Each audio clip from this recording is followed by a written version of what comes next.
I'm Kate Daniels. Life, work, meetings, all in transformation over the last year and going forward.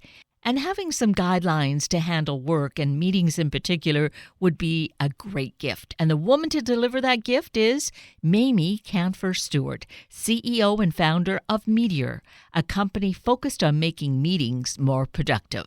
Mamie Canfer-Stewart, good morning, and many thanks for being with us today. Thank you so much for having me today, Kate. Well, I think it's so timely because we're going to be talking about your book, Momentum, Creating Effective, Engaging, and Enjoyable Meetings, which, of course, many of us probably find ourselves involved in this almost more so now than maybe we did in the past. And what's interesting is the book did come out before the pandemic, but it's perhaps even more important and more critical at this time. Have you had that experience? That is exactly the experience I've had. I mean, I've been working on helping people have effective meetings for a number of years, which is why I wrote the book to begin with. But the number of people who've been reaching out to me for help with their meetings has skyrocketed during the pandemic. And so it's perfect that there is this resource, because who would have thought that now it's been a year and there's this question mark going forward as to what this future is going to look like. Certainly it's not going to be like it was in the past, and it's probably going to be kind of a combination. So having these virtual meetings is really going to be so much more a part of our life. Absolutely. And some people were doing virtual meetings long before, and now we just have much more exposure to them. And what has been really great, or, maybe frustrating for a lot of people, but great for me, is that virtual meetings take away some of the fun or the easy or the nice things about in-person meetings that allowed us to overlook that our meetings are really troubled from the start. Right? You don't get to be in person with people and get the little nice chit-chatty stuff. There's no food that someone happens to bring because they had something was going on in the office. There's none of those nice things. We don't get to move our bodies and move from our desk and go into the conference room. Now we're just sitting in front of a screen all day. And that has just made us much less tolerant of things like meetings that shouldn't be meetings, or meetings that kind of just wander all over the place and don't feel very productive. We are so much more attuned to the fact that we're spending all this time collaborating with our colleagues in these meetings, and yet it feels like a waste. Whereas before, we all knew that meetings sucked. I mean, everyone I talked to had a story about a terrible meeting they attended that day or that week. But nobody really wanted to do much about them because it didn't feel urgent. It didn't feel like it was a problem that needed to be solved given how busy we were. And now it just feels like I cannot sit through another Zoom meeting that's just like, oh, please help me.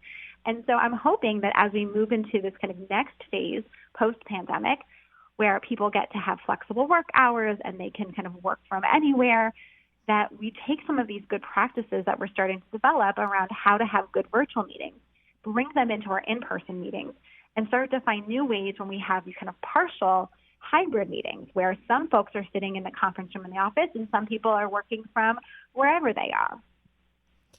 So we want to get into some of the specifics, but I am so intrigued by your background, by your focus on life, by something I read about you on your website saying that I've spent most of my life trying to improve the world. That part I think is just fabulous, because I live in a constant state of gratefulness, beautiful, and constructive dissatisfaction. So interesting. So all of that is just so huge, and I think important for us to realize that passion and drive that you have, because you had this vision from a very young age of wanting to improve the world, and certainly meetings being a big part of many people's worlds fits right in here. Yeah, it's kind of a funny background that I have because I went to art school. I have a degree in ceramics and art history. And that's not a typical path for someone who ends up in a business setting. But part of the practice I learned as an art maker, or as an artist, was to be able to look at your work and be really grateful and appreciative of what you created, right? To honor the thing that you made, and at the same time, to know that you could do better. To look at that object and say, with a really critical eye, what isn't right about this piece? so that I can make the next piece my masterpiece. And always looking that your masterpiece is in the future. You're never going to make this like perfect piece and it's all going to go downhill after that and you're never going to quite catch it up. It was always this sense that everything you made deserved to be honored, right? You were a creator, and everything you made deserved to be criticized in a way that was really productive. And that really like worked for me as a person. It doesn't work for every artist, it doesn't work for every person, but that state of being grateful and being critically dissatisfied really worked. And I took that with me out into all the other work that I do. And it's the same way that I look at meetings or businesses or relationships or anything else, where you can say, there's something really precious here. Let's honor it. And there are things that could be better. So let's not just let those things slide. Let's actually do something about it. And that is so important for us to hear and embrace, I feel, so that that constructive criticism is beneficial rather than feeling wounded or offended by wanting to make change, is to see it in this very creative and critical style. Completely. I mean, nobody wants to be criticized for the sake of being criticized, right? Nobody wants to just feel bad. And it's actually one of the things I learned also as an artist was if you tell someone about their piece, I don't like it, that doesn't help them. That's just mean, right? Like, it's fine if you don't like it, but what you have to be able to do is articulate why. What is it about this piece that isn't connecting to you? Is it that, like, this color reminds you of dirt and, like, it just doesn't seem to make sense given the piece is about the sky, right? Like, what is it? You got to get into the understanding of what's there that's not working so you can communicate something that is useful to the other person so that they can decide for themselves, do I want to take that criticism? Is that relevant to me? Does that make sense? Do I want to do something with it? Or do I just disagree? Like, I actually think that the color being the color of dirt is really important because it creates a contrast to the sky, which is part of what I'm trying to say. Maybe I'm not communicating it effectively, but I hear your criticism and I can now do something with that. And it's the same thing in the workplace, right? When we're giving feedback to our colleagues, if we just say, this is bad, or this didn't work, or this was wrong, then we're not actually helping them grow. We're just creating a little chip that feels yucky, or we're just kind of like chipping away at our relationship. We're, dropping little drops of acid that just don't feel comfortable, and they don't know what to do with that information. So instead, we have to approach it by thinking, okay, here's what isn't working for me. Now, how do I communicate that to them in a way that, one, opens them up to listening, because we all have that defense mechanism. So as soon as someone says something negative to us, we tend to be like shut down and go into defensive mode. So how do I open them up to a way that they can hear what I'm going to say? And then secondly, what can I say to them that they can use it? They can then make a change in their behavior, in their work product. They can do better in the future. Because if we're not helping them do better in the future, sometimes it actually is better to just not say anything at all. So when we are looking at meetings in our workplace, do we want to engage the group that we're working with to get input? How do you approach this so that it is constructive and productive for everyone? Well, so let's start at the meta level and say, when you want to change your meetings, you can do it by yourself as the meeting leader, and there's wonderful things that you can do, and we can talk about some of those coming up around small changes that can have a really big impact in reshaping your meetings. But you could also pull back a layer and say, I'm going to talk with my colleagues, with my team members about their experience in meetings. And we're going to collectively have a meeting about our meetings. And so we're going to start by gathering together, virtually or in person, whatever works in your space and at the time of your doing this and what's safe and all that good stuff. And we're going to ask ourselves a couple of questions. And it's a pretty typical model of what's working. What is working in our meetings right now? What do people really enjoy? What do they find useful? Are there any practices that we have that feel like these are good things that we want to keep doing as we redesign our meetings going forward? What are the things that are not working? What are the problems that we're experiencing? What are the challenges or the frustrations that are coming up for people? What are the things that we need to question and revisit? And then what ideas do we have for how to solve those problems, or new ways that we could try things that are maybe just new, that you've seen in other organizations, that you read about or that you heard about on a podcast, that we want to consider bringing into our meetings. And the premise for that conversation is, look, we know that meetings are frustrating. We know that people don't want to spend more time on Zoom, and we have all of these other tools that we could use besides meetings for how we collaborate. So let's take a pause and let's actually have a conversation about our meetings and what kinds of meetings we have and what kind of meetings we need to have and how we want to have those meetings so that we can have the right meetings with the right kind of structure, the right kind of planning. And at the end of the day, those meetings can be really engaging, really enjoyable, efficient, feel like they moved our work forward, and we can stop all feeling frustrated that our calendars are full all day long with meetings that nobody really wants to go to. That feels as it would produce a situation where we've collaborated, so there should be that sense of satisfaction going forward. Yes, and we start to create shared ownership. When you ask everyone on your team to help think about your meetings and what's working and what's not and what you can do differently, you're starting to engage them to say, it's not just all on me as your team leader. It's not just on me as the meeting leader to make sure that we have good meetings. It's actually on all of us. So we can reshape our meetings and we can create shared norms. We can create new practices. We can have new agreements that we all now need to uphold. And I'll give you an example of one. So a lot of teams that I work with, we talk about meeting pre-work. What can people do to prepare for the meeting? And I always get this same pushback from the meeting leader, which is, well, if I ask my team members to read something or answer some questions or whatever before the meeting, inevitably people show up and they haven't done it. And so then we just have to go over the material in the meeting and catch everybody up. And then we waste, 15 minutes of our half an hour just getting people up to speed because they didn't do the pre-work ahead of time. So that's an example where it's not just about the meeting leader. It's actually about the participants. The participants are the ones who are holding that meeting back from being really productive. So getting your whole team together to say, yeah, we actually want to do pre-work so that when we get together for half an hour, we can use that time effectively. We don't need to have a presentation during that 30 minutes. We can actually use it all for discussion, for engagement.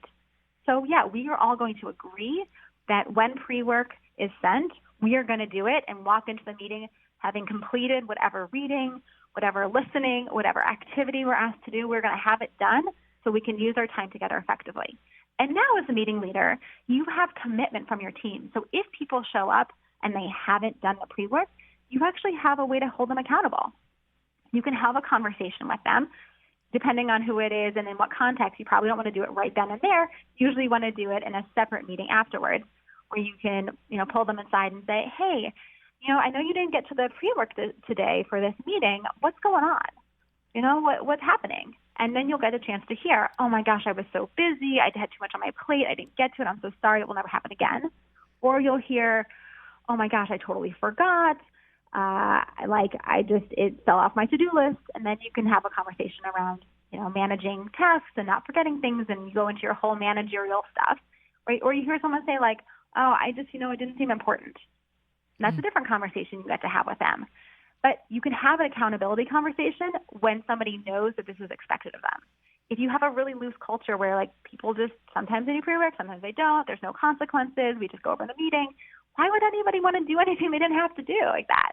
We're all so busy. So getting your team to buy into whatever practice is creates accountability and shared ownership so that everyone is contributing to creating effective meeting, not just you as the meeting leader.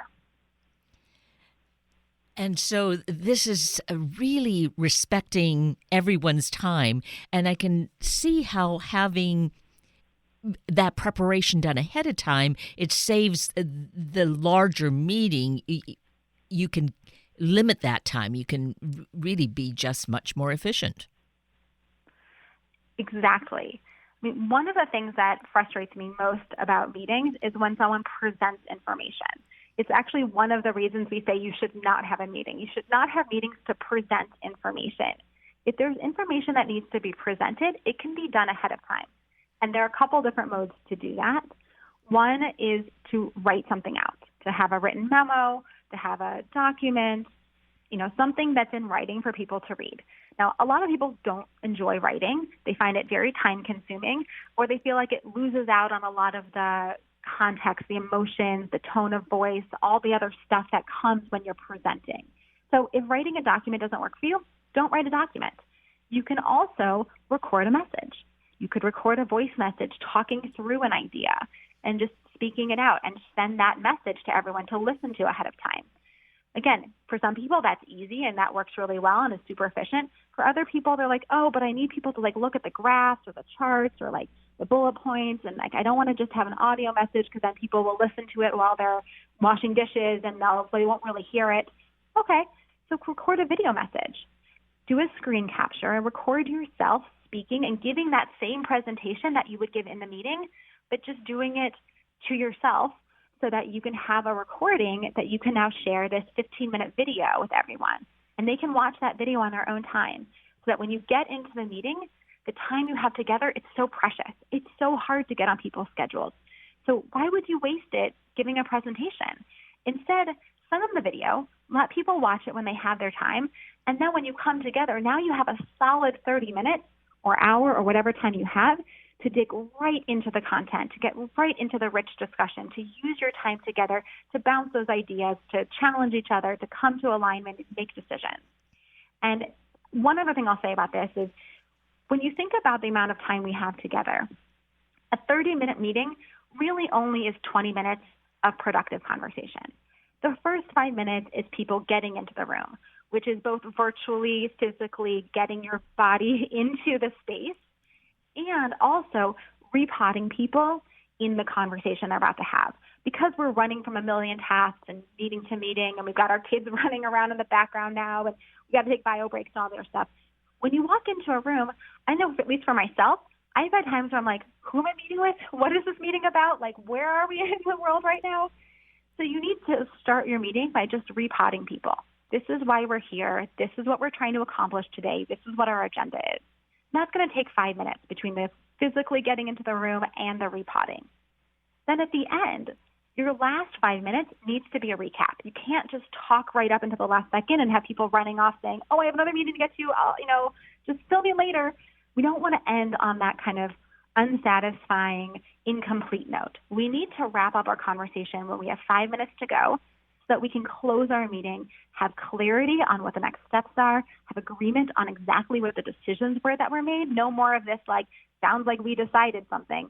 No, state the decision so it can be in writing in your minutes, and use that time to kind of bring closure to the meeting. So if our first 5 minutes are that welcome, that setup and getting in, and the last 5 minutes are the closure, the wrap-up, the next step, that means in a 30-minute meeting, you get 20 minutes of real talk time. That is not that much. And if you have 6 people or 7 people in that meeting, you're talking about 3, 4, 5 minutes a person at most to get their brain share. Now, if you add another 10 minutes of presentation, you're talking about a 10-minute conversation. That's just not enough time. And the answer is not, oh, well, let's just make it an hour-long meeting. Nobody wants that. Nobody wants to just keep expanding our meetings.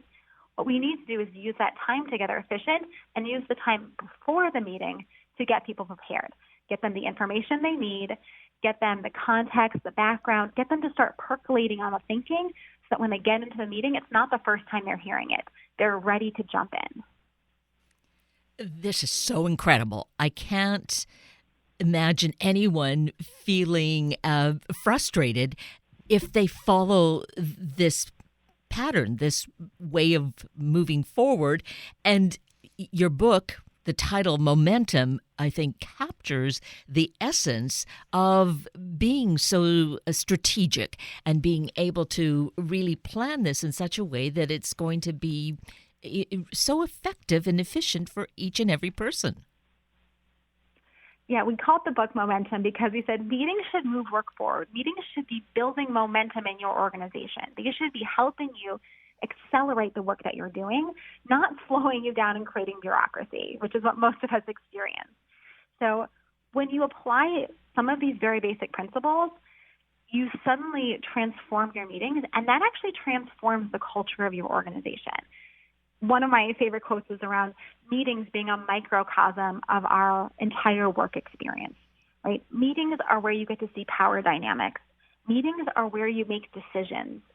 Meetings are where you can see company culture showing up. they really are a place that kind of reflects the overall work experience. So if we can make our meetings effective, if we can make our meetings a place where people come and feel good, they love engaging with their colleagues, they feel like their ideas are heard and they are respected, they feel like they can engage in constructive debates and be part of decisions and do all of that good stuff with their colleagues, then that translates, that trickles out into the overall work experience. So if we can affect our meetings, we can really affect the entire experience of work. And I've read also in the comments about you and about your organization is that building organizational cultures are important where people do thrive. So that's a big part of it too, that yes, there's that energy about it, that momentum, again, of moving forward. Yeah, I mean, we spend so much of our time in a work context, right? The average person just spends, I can't remember if it's like a third of your life at work, right? Like this is a huge part of how we spend our time and how we spend our days and how we spend our lives. So why wouldn't we want work to be a place where we can be our best selves, where we grow and we help support each other and we can bring our best and our full selves, so we're appreciated for who we are. Like that just seems so obvious to me that of course we want work to be engaging. We want work to be a place where people can thrive, not a place where people feel like they are diminished or they're withering or they're disrespected or they have to code switch or they can't be themselves, right? Like that, who wants that? Nobody wants that. So if we can all agree that work is a place for human flourishing, then we can start to make changes. And I personally think, and I've seen in my clients, that one of the easiest places to start is by impacting your meetings. When you start to change your meetings, again, you can start to change your culture. Just so perfect. So an easy way to really get on board here and get this foundation is certainly with having a copy of the book and having this available to all your team. Now, all of this information about purchasing the book, having it available, the content can be found at your website. So let's share that, Mamie. Sure. It is meteor.com. MEETEOR.com. So Meteor with meetings, MEET. And our slogan is Meetings with Impact. And at the website, we can find that there are podcasts. And so here this kind of ties in well with the idea of what you were sharing with us about getting these important parts of meetings presented in a video or in an audio format. Podcasts are going to help us to really focus in on an area and have that presentation in this really efficient way as well.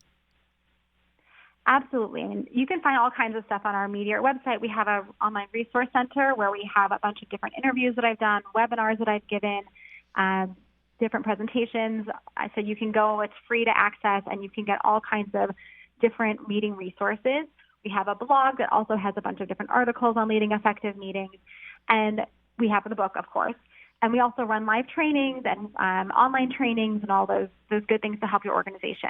But one of the things that we've heard from a lot of our clients is they've read our book and they are like, this is great, but I can't get everybody in my organization to read this book, even though they should. So this is where things like podcasts, articles, webinars can be really helpful, because you can assign or you can ask or invite your colleagues to read a blog article or to watch a 30-minute presentation or to listen to a 20-minute podcast. And that will start to get them engaged and saying,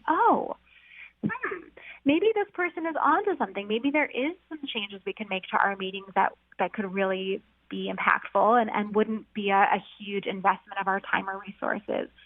So those kinds of different articles, videos, et cetera, those are great for sharing. Of course, if you can get everyone to do a book, we suggest having a book group. We have a resource center for anyone who has purchased the book where you get additional resources that come with the purchase. So you can create a book group. You can do that with your team or with other managers or other leaders in your organization. So there's tons of good stuff on the website that I highly recommend. actually that part of having a book group to do this as a team feels like a very constructive way to get everyone on board by having the book a conversation, allotting a certain amount of time, work time, I think in the end would be very productive work time. I agree. And from the few who have told us that they have done it, we've heard very good things, that it really gives you some accountability to other people as well. So when you have a series of managers who are all saying, we're going to read this together, and now you're holding each other accountable to actually doing the reading, because of course, right, it all gets lost in the shuffle and we're so busy. But now you have a reason, we're meeting on Tuesday to talk about chapter 1. I got to get that read. And you also have people who can now share with you and create a little learning community. So, I tried what I learned in chapter 1, and this is what happened. It worked really well, or I got stuck here. Anybody have any advice? And you can start to support each other and share learnings and keep that momentum going, right? Going back to the title of the book. You can keep that momentum going because you're now creating a little community for yourself to start to create the change. And it's it feels like such an effective way of being able to take what is more general, more theory, and then have the discussion where you bring it down into the focus of who you are and what this company is and what our projects are. Exactly. The book is really written to be a how-to manual. We explain concepts, and then we make it as practical as possible with clear next steps so that you can go out and try these things in your organization. And some of the practices we talk about you may already do, and that's great. You can feel really good that you've already got some of these things in place. And some of the things you might be like, this is perfect. We totally want to do this and we want to try it. And some things you might say, I don't think that's going to fly here. Like, that's just not our style. Or I can't imagine my boss agreeing to this. And that's okay too. You don't have to do everything. It's more important that you be conscious of what the options are and you make choices about how you want to run your meetings and how you want to be intentional about them, instead of letting them just kind of spin out of control, which is what often happens. We send the calendar invite, maybe we think for a few seconds in our head what this meeting's going to be about, and then we just show up and do it. That kind of free-for-all is not effective. So even if you read the book and you decide there's only a handful of things that are really going to work for you, those handful of things are worth it. Oh, absolutely. And as we move forward, one thing I think that we've perhaps discovered during this pandemic is that it's been a time of really reforming, rethinking, reshaping. And this is a good time to get this kind of concrete foundation beneath us to be able to really creatively and most efficiently move forward into our better future. Yeah, there's great research that shows that times of disruption are great times to reflect and create new ways of working. So, if you imagine that a number of years ago, people were thinking about using online tools and technology, and companies would have to go through huge change processes to get people on board with using tech tools, and it felt like a really slow slog. And then with the pandemic, it was like overnight. People figured out how to use Zoom. Companies started using chat tools. I mean, it was just like really, really quickly we figured it out because there was a disruptive moment. So as we're going into this next phase, if we think about this again as a little bit of a disruptive moment, right? We're entering a new phase of work. How can we leverage that to create new ways of working that are going to be more effective, more efficient, more engaging, more enjoyable? Instead of just letting it happen over that slow, long kind of transition, we can actually be really intentional in using this moment as a time of change to create the kinds of practices, to create the kinds of tools and approaches that we want to have in place so that we can have our meetings be all those wonderful things I just said. Yes. Well, you are certainly such an inspiration, Mamie Camphor-Stewart.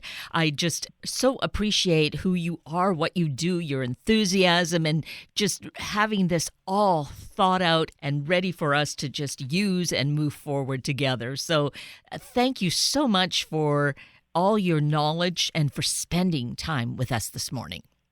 Oh, it was my pleasure. Thank you so much for having me today. You're so welcome.